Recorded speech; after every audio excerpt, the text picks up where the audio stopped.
is a trophy? What image do you see in your head when you think of a trophy? For me, the scene from the original 1984 Karate Kid movie comes to mind. That pivotal moment when the so-called villain of the movie, Johnny Lawrence, hands the All-Valley Championship trophy to the victor, Daniel LaRusso. What a moment. And then Daniel picks up this huge, glorious trophy and struggles to lift it up as he celebrates his victory. Iconic. But also, how in the world did this kid win the All-Valley Championship if he can barely lift up a trophy? Am I right? Anyway, so what are trophies exactly? Where did they come from, and why do we still value them? Trophies are essentially celebratory objects awarded to winners of competitions or to people with notable achievements. They are typically covered in a shiny metal like silver or gold. They come in a variety of shapes, from cups to soccer players. And trophies are symbolic. They represent honor, excellence, and recognition. So, where do trophies come from? The answer is that there were probably some versions of trophies across many different ancient cultures across the world. But we can trace the word trophy from the ancient Greek word tropeion, which was a Greek monument made of captured weapons commemorating a victorious battle. Over time, trophies became smaller and were made for different uses. For example, in ancient Greece, large cups called amphoras were filled with sacred olive oil. Yum! That's the real prize. And it was awarded to triumphant athletes.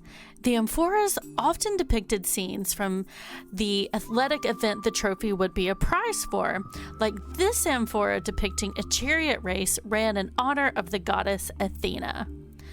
So let's fast forward in time from ancient Greece to India around the 1860s. Here we have an exquisite trophy made in India. See the similarity in shape from the Greek amphora to this trophy made in India? It has a big body, a thin neck, and two large handles on the side, as well as some sort of activity being depicted on the sides. This trophy is made from a sought-after precious metal, silver. Shiny, durable, and rare silver. This trophy is very detailed with tons of decorative imagery, so we know it is the handiwork of an incredibly skilled Indian artisan. But we have some mysteries to solve here. Who awarded this trophy? Who received this trophy? Why was the trophy awarded? And guess what? We don't know.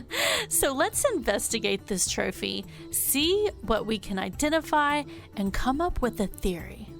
So one thing we do know is the identity of the figures depicted on this trophy. Let's dive into this imagery, because what or who is on a trophy may give us clues to the importance of the trophy and who received it. Let's zoom in. There are 3 identifiable Hindu gods on this trophy, with additional spiritual beings depicted in the decorative spaces. Just knowing that there are gods on a trophy already gives us insight that this trophy was made for something or someone of high rank, as depictions of gods were used for special occasions. Let's look at Durga. Here we have an image of Durga sitting on her lion. She is a Hindu warrior goddess, and honestly, she's one of the coolest goddesses ever. She is running things. Her name means the invincible, and she is just that. When she isn't defeating bad guys, you'll find her riding a tiger or a lion and holding all the weapons that the other gods gave her in order to save the day when they couldn't. Like, Durga defeated the buffalo demon, which is a story for another video, but I think we should just say that all of humanity owes a lot to Durga. Durga is here to protect, and on this trophy we see many people surrounding her, paying reverence and respect to her.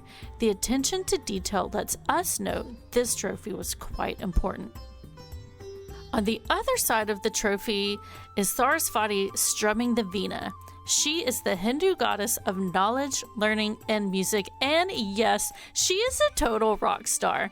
When she isn't buried in a book or inspiring great minds, she is playing the veena, which is an ancient Indian instrument, into the late hours of the night. But she is very organized, so much so that she even organized the universe, ensuring that the stars and seasons were predictable enough that humans always knew when to plant crops and harvest their fields. She is the symbol of the intelligent, independent woman. On this trophy, she is surrounded by flowers and people playing music, all in honor of her. At the top of this trophy stands the Hindu god Krishna, playing the flute. Krishna is the god of protection, compassion, tenderness, and love. He is an avatar of Vishnu. What does that mean? In times of peril, the Hindu god Vishnu allows himself to be born on earth. The part of him that is born on earth is called an avatar, and Krishna is one of the most famous and beloved of Vishnu's avatars.